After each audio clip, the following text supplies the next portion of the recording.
Hey guys, what's going on? So this is a very rare Royal Trials video for me, because I don't necessarily like doing events anymore, because it's kind of random, and Royal Trials is probably the most controlled event.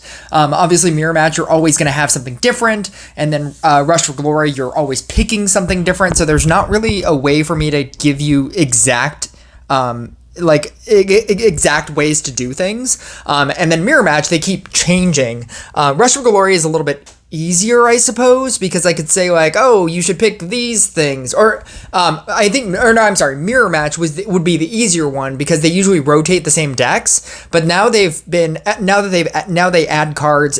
Now that they've added cards like Gunslinger, they're constantly rotating those decks as well, even if it might not feel like it.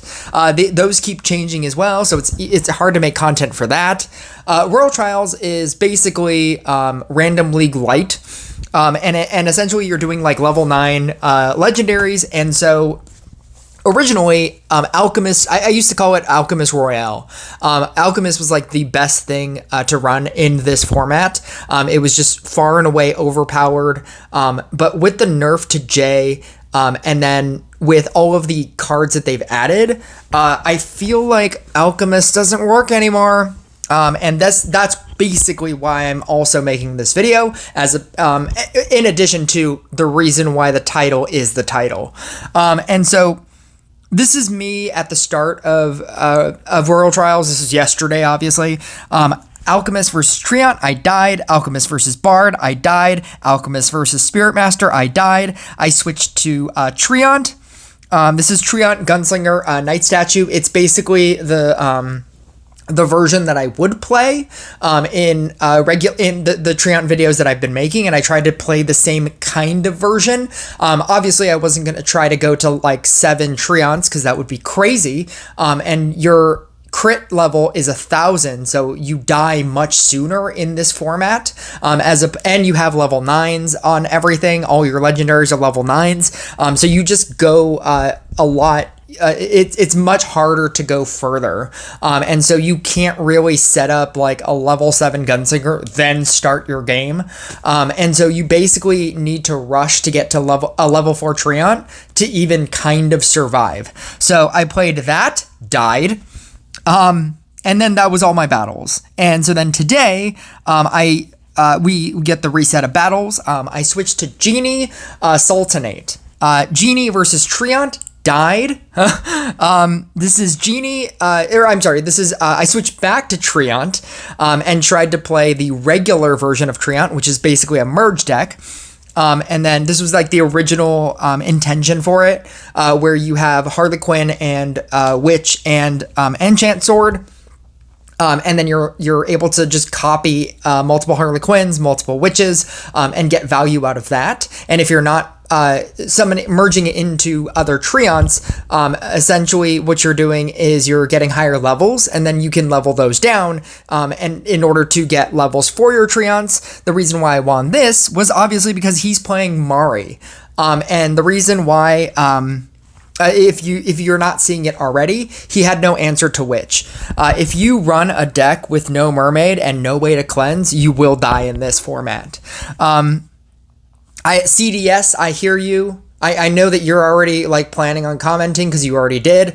CDS said that a toxic deck is just so broken in this event because everybody that he's facing isn't running Mermaid. Or running decks that have cleanse. And I don't know if you've noticed all of mine. Go ahead and rewind. I'm constantly playing people who have mermaids because we're smart. Because I'm playing against smart people. If you're in a format where all you do is play against people who don't run Mermaid, just run Toxic. It's probably going to be super easy. But that is not who I'm facing, and so I know that something like that kind of strategy doesn't necessarily always work. I just think that Treant is a good unit, but it is very difficult to get to a level 4 Treant in this format. It's just not quick enough. So the reason why I won against that was because I had Witch and he didn't run Mermaid, and so I just won because he had no answer. I was like, okay, maybe it's good. So I played it again, lost against Bard. I have been losing so often in this format. So I was just like, I'm done. I'm just gonna switch to Bard. And I am not the best Bard player, as you'll see. I am not the best Bard player. And so I decided to play Bard against Blade Dancer, and I won. And then I ran out of attempts, and so I gemmed 60 gems to buy 2 tickets, so just so that I could play it again. And I played Bard versus Genie, and I won. And then I was like, maybe this is a fluke. Maybe, you know what? I have to know right now. And if I win this next one, I will make this a video. Bard versus Bard, and I won. I will tell you that I'm gonna play the one before that, the one against Genie. I think the Bard versus Bard battle was good, but the only reason why we made it to round 6 and then he died was because we both got bedlammed, and I basically lucked into a better bedlam than he did. I think he bedlammed into like a level 6 Dryad. I bedlammed into a level 5 Bard with 2 level 5 Harlequins, and I just copied both of them and then like choppered my way to victory. And so it was very luck based.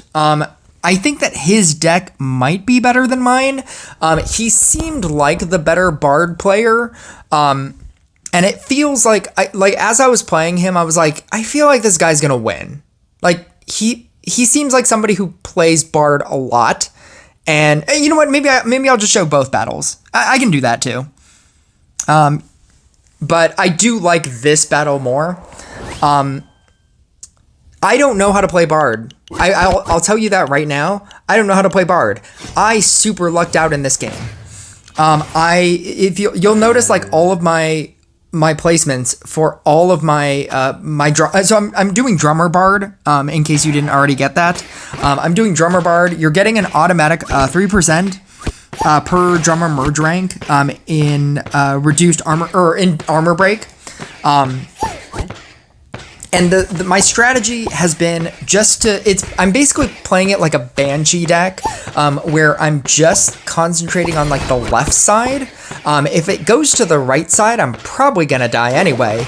And so basically what I do is I just try to copy everything on the left side. And then because you're running Mermaid, you can Harley Quinn when you get into the left edges. And like if you get a Harley Quinn there, and then, you know, your Mermaid will just cleanse the debuff. And I just try to build as small as I can. I build like the 3, the all the way to the left where the level 2 enchant sword is. And basically to that Bard right there, the Bard in the A3 spot. So if you don't know, top to bottom is A, B, C, and then left to right is 1, 2, 3, 4, 5. And that's the easiest way to just call out. So I don't have to be like top, middle in that one spot, and then something happens, and then I'm like, oh, not that one, where that thing is now. But yeah. So A1, 2, 3 is basically as far right as I go, and then A1, B1, C1 are the other ones. I try to just in the early game I keep the bards in the center that I happen to merge into. It's just an extra bard. I am not a good bard player. I have a level 9 bard and I basically never play it. I was never trying to be a bard player.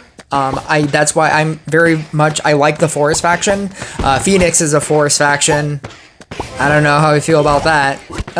I've already invested into a Blade Dancer deck and a Spirit Master deck and a Treant deck. Phoenix is obviously going to be the best thing because it's a new unit and because it has reincarnation talents. So it not only is it an event unit, but it also has the ability to take advantage of the new mechanic. So it has all the talents, all of the reincarnation talents. It's going to be the best unit. But yeah, so I basically tried to just build basically to like level 3, level 4. I don't try to go above that. I'm not trying to like copy a bunch of dryads to go above that. And so once I get all of the bards that are right there in the A1, 2, 3, A1, B1, C1. As soon as I get all of those to like level 3, level 4, I just start copying enchant swords. Again, I'm not the best bard player, and so I think that after I get those numbers to where I like them, I just start copying enchant swords, and 2 level 3 trappers feels like enough.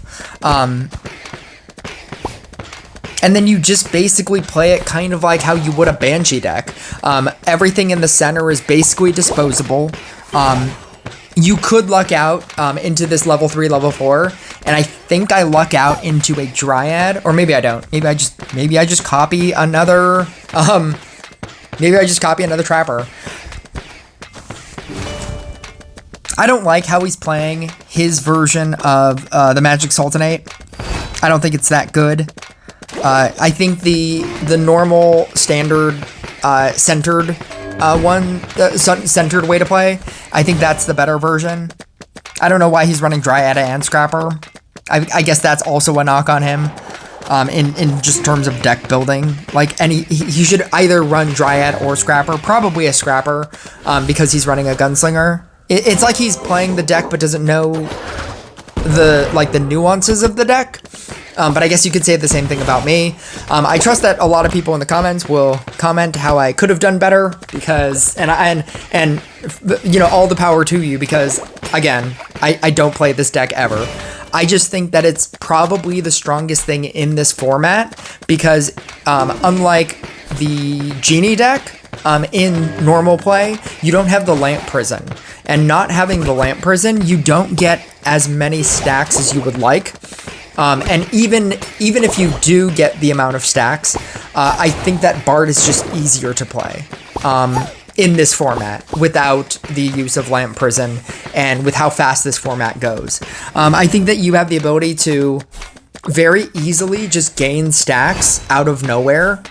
You can just like shut off your bards, shut off your bards, wait for the waves to grow, and then turn on your bard again, and then shut it off, and then turn it on. And then essentially with the boss rounds, your favorite bosses are going to be things that you either kill faster than your opponent, but if you are killing things faster than your opponent, you're probably going to win anyway. But your favorite bosses to get are Tamer, Tribunal, and I think maybe like even a Gorgon is probably still fine. Anything that isn't going to completely wreck your board, that's when you are going to just, when you know that you have like a Tamer next, what you're going to do for that entire round is just kill down all the waves, and then during the boss round, shut it off, and then kill it at the last second. A Tamer, you can do that, obviously, because Tamers don't matter. The effect doesn't matter because there is no effect. A Tribunal is really good as well, because you will probably get hit with the Tribunal hit anyway. This is such a low crit format that you're probably not going to have enough power at any point in the game to not get Tribunaled, but getting Tribunaled once is the only thing that a Tribunal can do, so you can use that wave to gain stacks. And then a Gorgon is really slow acting, so when you think that you could probably kill it with the remainder, that's when you turn it back on and you gain all the stacks like that. So I was going to play the other game, and because I think that this other guy should have won. In all honesty, he probably should have won. And I just got really lucky with my Bedlam in the last round. And that's basically how it ends. You should probably watch his board building, because if you watch his board building, I just kind of looked up, and he had like 4 level 4s and like a level 5, and like he just had bards freaking everywhere. And I was just like, what is happening? And I looked at my board, and I had like 2 level 3s or something. It was something really bad. It was something noticeably bad. Like there was obviously a difference in our play style. But yeah, I'm just going to let this play out. That's basically all I have to say, mostly because I can't teach you any more nuance to to Bard other than that, because again, I don't play it. So yeah, let me know in the comments what I did wrong, and you'll be helping somebody else because I will only play this during Royal Trials and I'll never play it again. But apparently it's really, really good in Royal Trials. I'll catch you guys next video.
Yeah, even just like right here, looking at his field, he has a 4, 2 4s, a 5, a 4, a 3, a 1.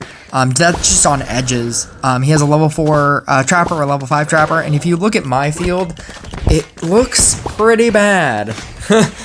And I was like, it was at this moment that I was like, I'm not gonna win this, or I shouldn't win this. It's not even that I'm not gonna win this. It's like I shouldn't win this. This guy is clearly more experienced at playing Bard than I am, because anybody would be. And I was just like, I was looking at this guy's field, and I was just like, I'm gonna die.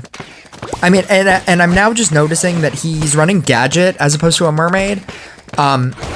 Always activate. You know what? I'm glad that I kept this video going. Always activate your Mermaid when you're playing Mermaid. Never just use it whenever you need to. You always need to, because when the bubble pops, you get mana. And so even at the beginning of the game, as soon as you can, always just hit the Mermaid button all the time. Just keep doing it.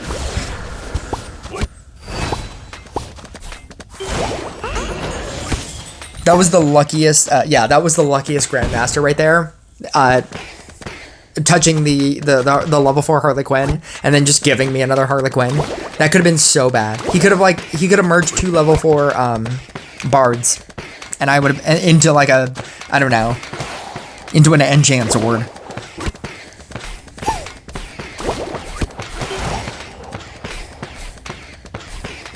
He already caught up in stacks to me, and now he's surpassing me in stacks. But he's also not killing anything. He has 1 trapper left,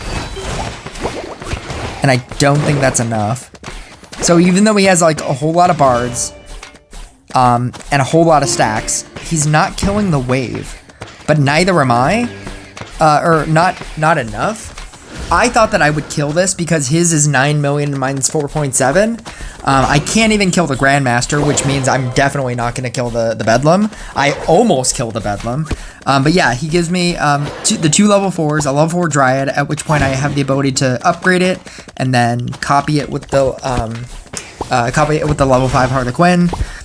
I still have some of the bards on the corners. I have a bunch of trappers.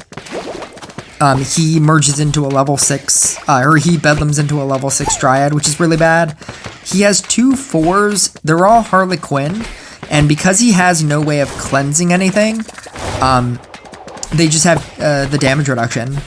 And so even though he like happens to have Harlequins that he can copy, he can't get rid of the attack down. You always have to run a cleanse. I don't know how people run decks without cleanses, especially in this format. You don't have your counter spells to fall back on. If you were wondering what my equipment was, that's it. But yeah, anyway, I'll catch you guys next video.